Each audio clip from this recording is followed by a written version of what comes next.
स्वस्ति श्रीमन्महागणपतिहे नमः। गणानां त्वा गणपतिं गवामहे कविं कवीनामुपमश्रवस्तमम् ज्येष्ठराजं ब्रह्मणां ब्रह्मणस्पद आनः शृण्वन्नोत्भिस्सीदसादनम्। ॐ श्रीमहागणाधिपतिहे नमः। सरस्वत्यै नमः। श्रीगुरुभ्यो नमः। हरिः ॐ। श्रुतिस्मृतिपुराणानाम् आलयं करुणालयं नमामि भगवत्पादशङ्करं लोकशङ्करम्। नमस्कार। आज मैं आशुतोष राजौरिया आपके सामने प्रस्तुत हूँ।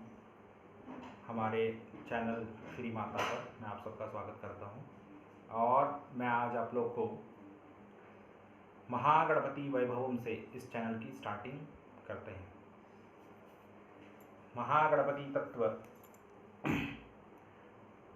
विशेष रूप से इस चैनल में इसके पहले एपिसोड में चर्चा किया जाएगा। महागणपति तत्व, शिव तत्व, शक्ति तत्व, ये जो तीन तत्व हैं, विष्णु तत्व, ये सब जो तत्व हैं, ये सभी तत्व हमारे सनातन धर्म के एक अभिन्न अंग हैं। उत्तर भारत में विशेषकर सभी लोगों को राम, कृष्ण, विष्णु इत्यादि जो भगवान नारायण के अवतार हैं उनकी महिमा बहुत अच्छे से पता है, क्योंकि उत्तर भारत में बहुत अधिक मात्रा में वैष्णव संत हुए। वैष्णव ग्रंथों का, वैष्णव आगमों का, वैष्णव मत का बहुत अच्छा प्रचार उत्तर भारत में हुआ है। इसीलिए भगवान विष्णु, भगवान नारायण, भगवान श्री कृष्ण, भगवान श्री रामचंद्र इत्यादि के बारे में विशेषकर मुझे बताने की आवश्यकता नहीं है। लेकिन उत्तर भारतीय जो समाज है वो भगवान शिव, शक्ति, गणपति तत्व से पूर्ण रूप से अवगत नहीं है। यद्यपि उत्तर भारत में बहुत से शक्ति मंदिर, बहुत से शिव मंदिर, बहुत से गणपति मंदिर महाराष्ट्र के साइड में यदि हम देखें तो बहुत से मिलते हैं, लेकिन विशेषकर वहाँ पर गणपति आराधना, गणपति तत्व, गणपति भक्ति, शक्ति की भक्ति, शक्ति तत्व विमर्श, शिव तत्व विमर्श, शैव सिद्धांत उत्तर भारत में उतना प्रचलित नहीं है। इस बात को आप सब लोग जानते हैं।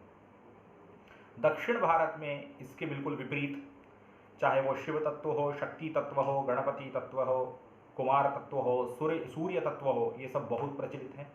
वहाँ पर सभी की भक्ति का विस्तृत ज्ञान, विस्तृत शास्त्र, आगम इत्यादि के बारे में वहाँ के सभी दक्षिण भारतीयों को पूर्ण रूप से ज्ञान है। वहाँ के मंदिर, वहाँ की सभ्यता जो है वो आज भी सुरक्षित है, परंतु उत्तर भारत में ये नहीं है। वहाँ पर बहुत से ऐसे प्रवचनकर्ता भी हैं, जैसे कि विशेषकर जो मैं अभी जो प्रवचन देने वाला हूँ, विशेषकर आचार्यों की अनुगति में, पूर्वाचार्यों की अनुगति में, और विशेषकर जो हमारे सामवेद षण्मुख शर्मा शास्त्री जी नाम के एक विषय बहुत बड़े विद्वान जो आंध्र प्रदेश में हुए, उनके द्वारा प्राप्त ज्ञान को मैं आप तक पहुँचाना चाहता हूँ। उनका जो प्रवचन है वो तेलुगु भाषा में है। तेलुगु भाषा जो है उत्तर भारतीयों के लिए सहज नहीं है, उनको समझ में नहीं आती, जिसके कारण उनके जो प्रवचन हैं वो उत्तर भारतीयों के पास में, अर्थात हिंदी भाषियों के पास नहीं पहुंच पाते। तो उन्हीं के प्रवचनों के अंशों को मैंने जो शास्त्रों के अध्ययन किया है उसे, और गुरुओं से, अन्य गुरुओं से जो मैंने सीखा है, हमारे आचार्य स्वामी हमारे जो शंकराचार्य महाराज जी हैं सभी पीठों के, उनसे जो मैंने ज्ञान प्राप्त किया है, उसी ज्ञान को इस चैनल में मैं आप तक पहुंचाने की पूर्ण प्रयास करूंगा। तो इस चैनल का नाम है श्री माता। ये भगवती से संबंधित चैनल है, लेकिन हर कार्य भगवान महागणपति के, भगवान गणेश जी के नाम से ही आरंभ होना चाहिए। आपको बाद में मैं बताऊंगा कि गणपति का महत्व शैव सिद्धांत, शाक्त सिद्धांत, वैष्णव सिद्धांत, सौर्य सिद्धांत सभी में मुख्य है, और गणपति के बिना कोई भी विद्या है ही नहीं। यदि हम लोग वेदों को यदि अच्छी तरह से पढ़ें तो हम लोग देखेंगे कि गणपति तत्व के बिना कोई भी आगम, तंत्र, मंत्र, यंत्र, औषध, अस्त्र, शस्त्र कुछ भी गणपति तत्व से परे नहीं है। गणपति से ही उन सब का आरंभ किया जाता है। इसीलिए इस श्री माता चैनल में सबसे पहले भगवान महागणपति का स्मरण करते हुए हम लोग इस चैनल को बना रहे हैं। तो महागणपति जो है, महागणपति अथवा गणेश जी, आप लोग सभी लोग बहुत अच्छे से जानते होंगे श्री गणेश जी के बारे में, जो गौरी पुत्र गणेश हैं। गौरी पुत्र गणेश जी जो हैं वो पार्वती और परमेश्वर अर्थात भगवान शिव के पुत्र हैं, ये सब आप लोग जानते हैं। माता पार्वती ने किस तरह से भगवान गणेश जी की उत्पत्ति करी, ये सभी उत्तर भारतीय बहुत अच्छे से जानते हैं। लेकिन इसके अलावा भी भगवान गणेश जी के, गौरी पुत्र गणेश के अतिरिक्त भी गणेश जी के अन्यान्य बहुत से अवतार हैं। मुख्य 32 भगवान गणपति हैं, जिनमें से महागणपति, वल्लभ गणपति, लक्ष्मी गणपति, उत्तंड गणपति, नर्तन गणपति, उच्चिष्ट गणपति, हरिद्रा गणपति, हेरंब गणपति इत्यादि इनकी बहुत प्रसिद्धि है। तो ये जो गणपति तत्व के बारे में विशेषकर ज्ञान हमको तो वेदों से मिलता ही है।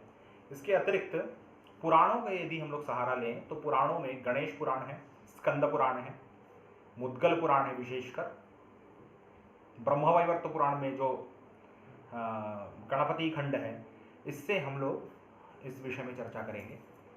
तो सबसे पहले हम लोग देखते हैं कि गणेश जी की जो महिमा है, गणेश जी की महिमा हमेशा विघ्नों के नाश के लिए, विघ्नों के शमन के लिए की जाती है। आज तक हम लोग, आप लोग क्या समझते हैं कि भगवान महागणपति, भगवान गणेश जी की जो उपासना है, गणेश जी की पहले उपासना कर लो और उसके बाद में गणेश जी को साइड में करके आगे बढ़ें। तो ये जो अवधारणा हमारे अंदर है, ये जो कॉन्सेप्ट है हमारे अंदर, ये बिल्कुल गलत कॉन्सेप्ट है कि गणेश जी को साइड में रख के आगे बढ़ा जाएगा।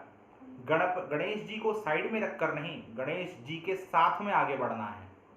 गणेश जी को साइड में रखकर नहीं, गणेश जी की पहले उपासना करके, उपासना आदि से मध्य से अंत तक गणेश जी की उपासना जो है उसको हमको करना ही पड़ेगा, अन्यथा एक के बाद एक क्रमिक विघ्न, आकस्मिक विघ्न हमारा पीछा नहीं छोड़ने वाले हैं।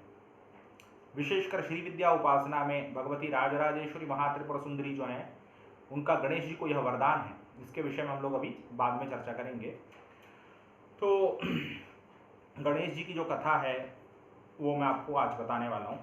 तो इसकी गणेश पुराण में ये कथा आती है। भगवान वेदव्यास महर्षि नाम के एक बहुत उच्च कोटि के महर्षि हुए, जिनकी कृपा से ही हमको आज सभी प्रकार के वेद, वेदांग, अगम, आगम, शास्त्र, पुराण, इतिहास मतलब रामायण, इतिहास मतलब महाभारत इत्यादि हमको प्राप्त होते हैं। वेदों में निहित जो ज्ञान है, वेदों में जो सम्मिलित ज्ञान है, उसको पुराण के माध्यम से सामान्य जन तक उसको पहुंचाने का एक विशेष कार्य श्री वेदव्यास महर्षि ने जी किया। वेदव्यास महर्षि के विषय में यह कहा गया है कि व्यासोच्चिष्टम जगत सर्वम, व्यासोच्चिष्टम जगत सर्वम, व्यास का उच्चिष्ट है ये जगत। मतलब संसार में जो कुछ भी दृष्टिगोचर हो रहा है, संसार में जो कुछ दृष्टिगोचर होने वाला है, संसार में जो कुछ घट चुका है, ये सब वेदव्यास महर्षि ने कहीं ना कहीं, किसी ना किसी रूप में उन्होंने लिखा है। तो वेदव्यास महर्षि का सनातन धर्म में सबसे अधिक महत्व है। पुराणों की रचना, 18 पुराणों की रचना, 18 उपपुराणों की रचना, ये सब भगवान वेदव्यास जी ने, जो कि साक्षात व्यासो नारायण स्वयं कहा गया है। भगवान वेदव्यास जी जो है भगवान विष्णु, भगवान नारायण के 24 अवतार में से एक है।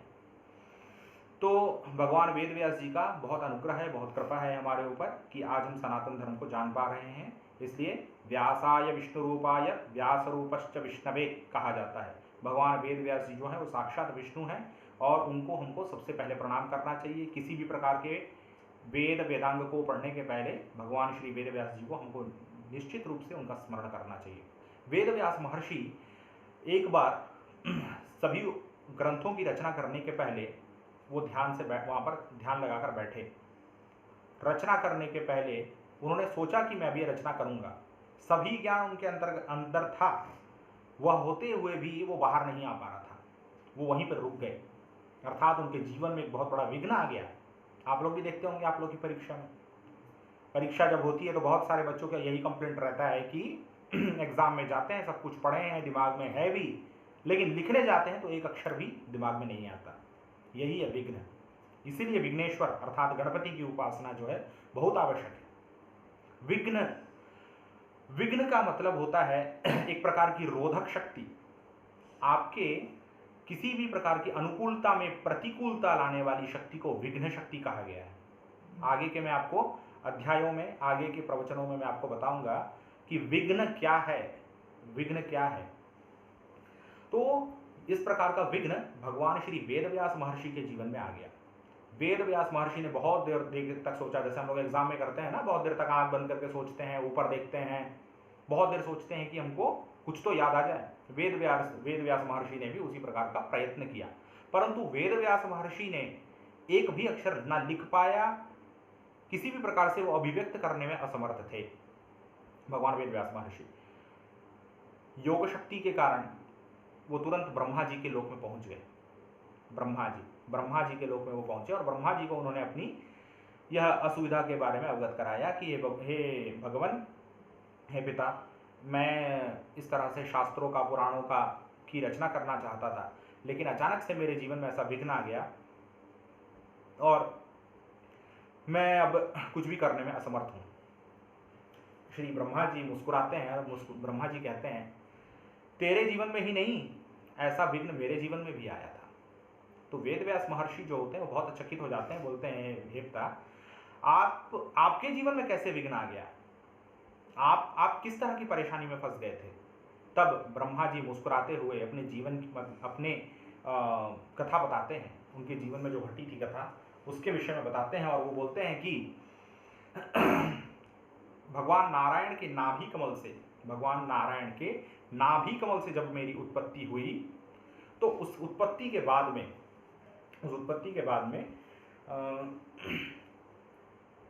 उन्होंने, नारायण ने उनके ऊपर सृष्टि की रचना करने का भार सौंप दिया।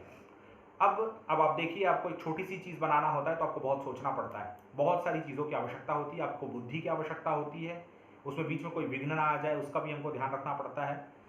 तो उसी तरह से संसार की रचना करने के लिए ब्रह्मा जी के जीवन में विघ्न आ गया। उनको भी किस तरह से संसार की रचना करना है उनको कुछ भी समझ में नहीं आ रहा था। वो चुपचाप बैठ गए थे, बहुत देर तक बैठे रहे। अब ब्रह्मा जी थे, योग ज्ञान से संपन्न तो थे ही, भगवान नारायण के अंश होने के कारण एक बार ध्यान कर वो प्राणायाम करते हैं। अर्थात ब्रह्मा जी प्राणायाम करते हैं और प्राणायाम करने के बाद में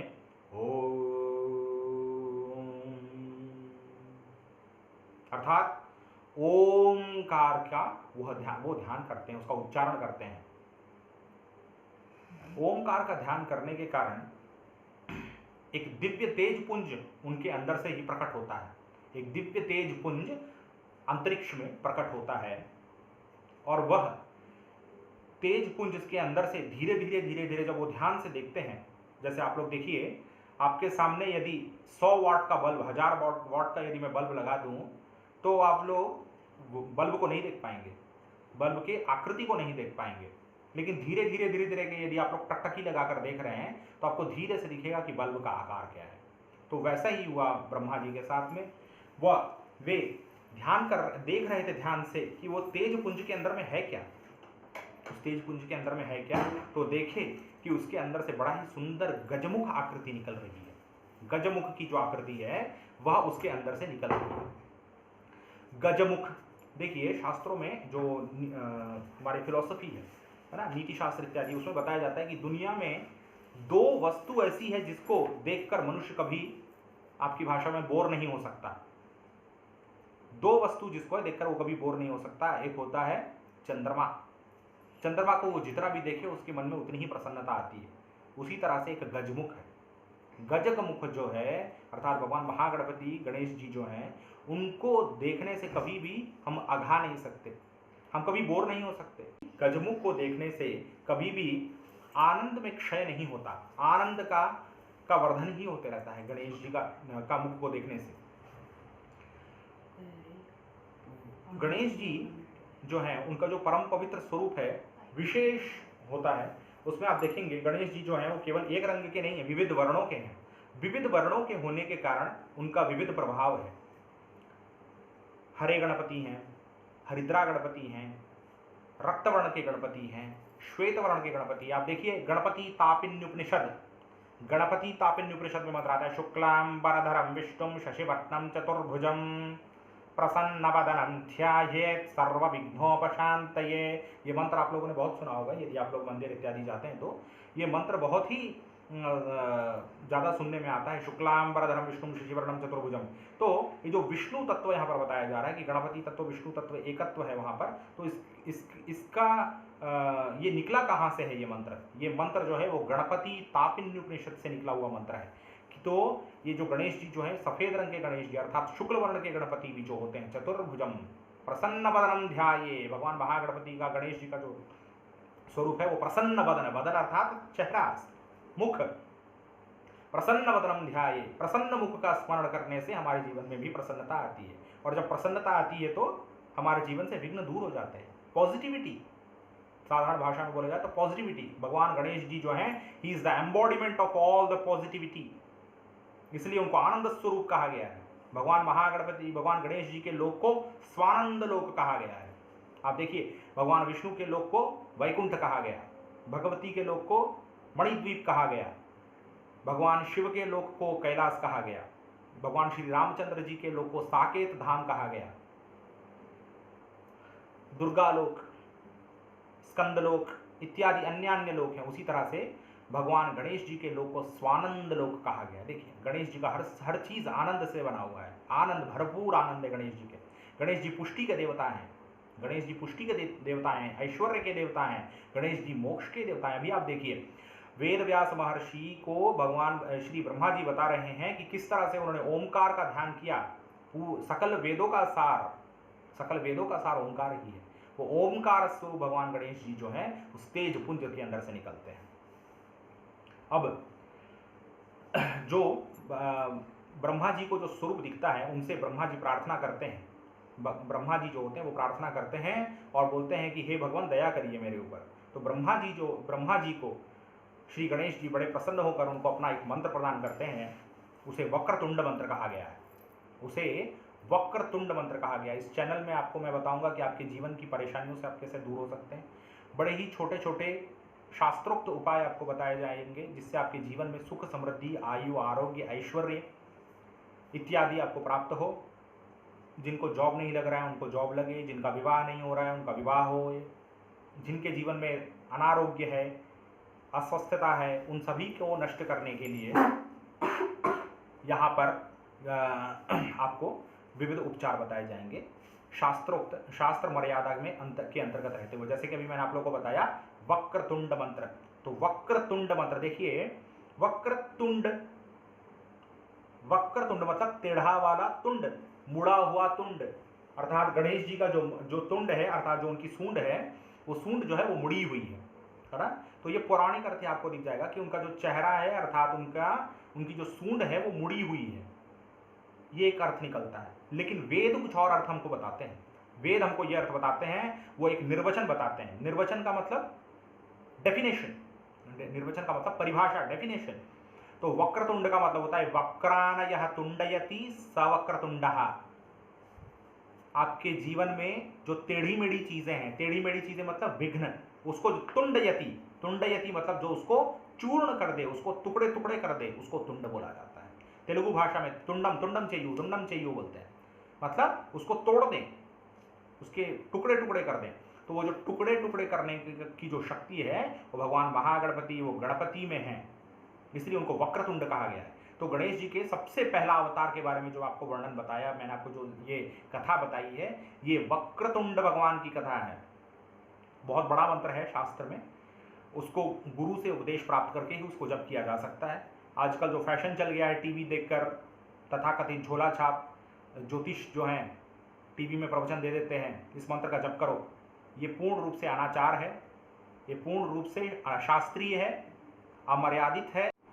तो ये जो आप लोग देख रहे हैं ज्योतिष आचार्य है ना, तो ये झोला छाप जो ज्योतिष आचार्य हैं, जिसको शास्त्र, पुराण, इतिहास इत्यादि का ज्ञान नहीं है, ज्योतिष शास्त्र क्या है? ज्योतिष शास्त्र जो है वो वेदांग है।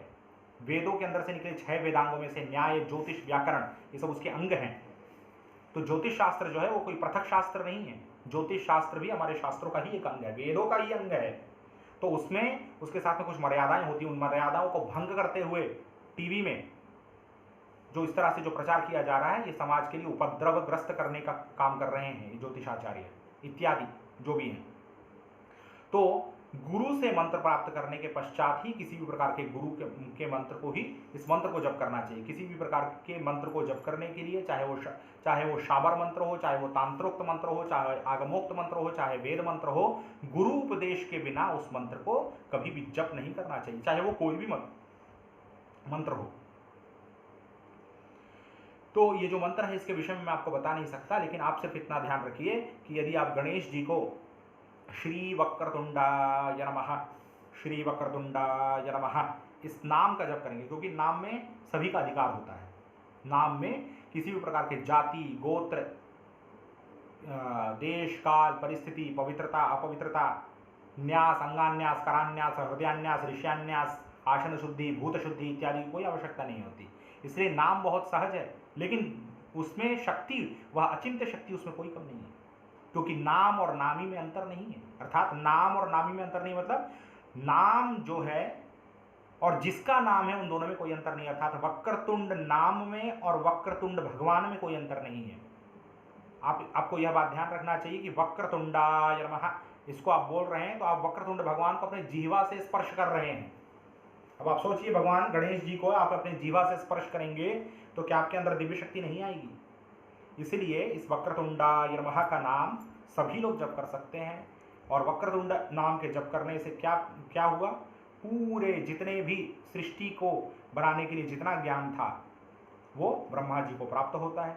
ब्रह्मा जी जो होते हैं यही बात वेद व्यास महर्षि को बताते हैं, और वेद व्यास महर्षि भी इसी का अनुसरण करते हैं, और वेद व्यास महर्षि भगवान वक्रतुंड की आराधना करते हैं, उनके मंत्र का जप करते हैं। एक साथ हृदय में सभी प्रकार के ज्ञान उनके हृदय में प्रस्फुटित हो जाते हैं। तो हम सभी के जीवन में विघ्न है। विघ्न किसके जीवन में नहीं है? छोटे से छोटे कार्य से लेकर बड़े से बड़े कार्य को करने में विघ्न होते ही हैं। और आप एक बात को ध्यान रखिएगा, ललितोपाख्यान में बात आती है कि जितना बड़ा कार्य, जितना बड़ा यज्ञ, उतना बड़ा विघ्न। जितना बड़ा कार्य, जितनी बड़ी पूजा, हर कार्य में विघ्न है, पल पल में विघ्न है। तो उस विघ्न को, उस तुंड को, उस वक्र को तुंड कर कौन कर सकता है? वक्रतुंड कर सकते हैं। इसलिए उन भगवान वक्रतुंड की हमेशा हमको स्मरण करना चाहिए। देखिए, आपको सब लोग एक ध्यान पता है भगवान गणेश जी का, वक्रतुंड महाकाय सूर्यकोटि समप्रभ निर्विघ्नं कुरु मे देव सर्वकार्येषु सर्वदा। क्या बोला गया? वक्रतुंड, जिनकी तुंड अर्थात सूंड मुड़ी हुई है, महाकाय बड़ा ही विशाल स्वरूप है भगवान गणेश जी का, सूर्यकोटि समप्रभा, कोटि सूर्य के समान जो चमक रहे हैं, जिनकी आभा हेमाभा है, श्वेताभा है, शुक्लांबरधरम विष्णु, शुक्ल अर्थात व्हाइट, सफेद, उस रंग की रोशनी से जो तेजस्वी हैं, उस तेज से जो तेजस्वी हैं, वो है भगवान वक्रतुंड। तो इस ध्यान का भी आप लोग ध्यान कर सकते हैं। हर कार्य करने के पहले इस ध्यान को जरूर करना चाहिए। वक्रतुंड महाकाय सूर्यकोटि समप्रभा निर्विघ्नं कुरु मे देव सर्वकार्येषु सर्वदा। ये मंत्र आप लोगों ने सभी, ये इस श्लोक को आप लोगों ने सभी लोगों ने आप लोगों ने सुना होगा। तो ये इसका महत्व है। आप देखिए, अब जब आप लोग इसको तो आप लोग सब लोग बोलते आए होंगे, बहुत सारे ब्राह्मण भक्त हैं, बहुत सारे ज्ञानी हैं, बहुत सारे भगवान के भक्त हैं यहाँ पर सुन रहे होंगे मुझे, तो आप लोग सभी इस श्लोक का आप लोग स्मरण करते होंगे। लेकिन अब जब मैंने आप लोग को इसकी महिमा बता दी है तो आप देखिएगा आपके हृदय में इस भाव का प्रस्फुरण होगा। और ज्ञात्वा कुर्वीत कर्माणि, भगवत्पाद आदि शंकराचार्य जी ने कहा कि ज्ञात्वा कुर्वीत कर्माणि, आप जानकर यदि कोई कर्म को करते हैं तो उसकी जो शक्ति होती है वो बढ़ जाती है, क्योंकि श्रद्धा आती है वहां पर श्रद्धा आती है। और जहां पर श्रद्धा होती है वहां तो फल निश्चित रूप से आता है, और जहां पर श्रद्धा होती है वहीं ज्ञान आता है। श्रीमद् भगवद गीता बताता है श्रद्धावान लभते ज्ञानम, और जिसको ज्ञान है उसी को मोक्ष है। तो विघ्न के बारे में मैं आपको बता रहा था कि विघ्न जो होते हैं, विघ्न के बारे में उपनिषदों में एक वाक्य आया है, ज्ञान प्रतिरोधक शक्ति, ज्ञान प्रतिरोधक शक्ति। ठीक है, तो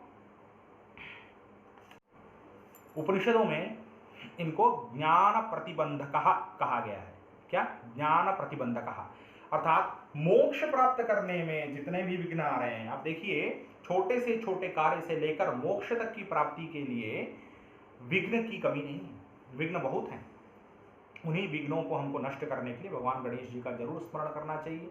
छोटे से छोटे पढ़ने वाले बच्चों से लेकर बड़े से बड़े सन्यासियों को भगवान वक्रतुंड, भगवान श्री महागणेश जी का, भगवान गणपति का स्मरण करना चाहिए, उनके ध्यान करना चाहिए, जिससे हमारे जीवन के सारे विघ्न, विघ्न ही तो कष्ट देते हैं हमको, हर चीज़ में विघ्न ही कष्ट देते हैं। आप जॉब के लिए इंटरव्यू देने के लिए गए और आपको वहाँ पर आपने जो पढ़ा था वो आपको याद नहीं आया, जैसे वेद व्यास महर्षि को याद नहीं आया, जैसे ब्रह्मा जी को याद नहीं आया, वैसे आपके साथ में हुआ। तो इसलिए आपको जॉब में इंटरव्यू देने के पहले, घर से निकलने के पहले, पूजा करने के पहले, भगवान की आराधना करने के पहले,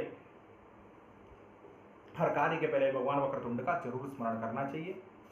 तो आज के इस एपिसोड में हम लोगों ने भगवान श्री वक्रतुंड के विषय में जाना। आने वाले एपिसोड में हम लोग और इनके बारे में जानने का प्रयत्न करेंगे। सर्वं श्रीमात्रस्य चरणारविन्दार्पणमस्तु। हर हर महादेव।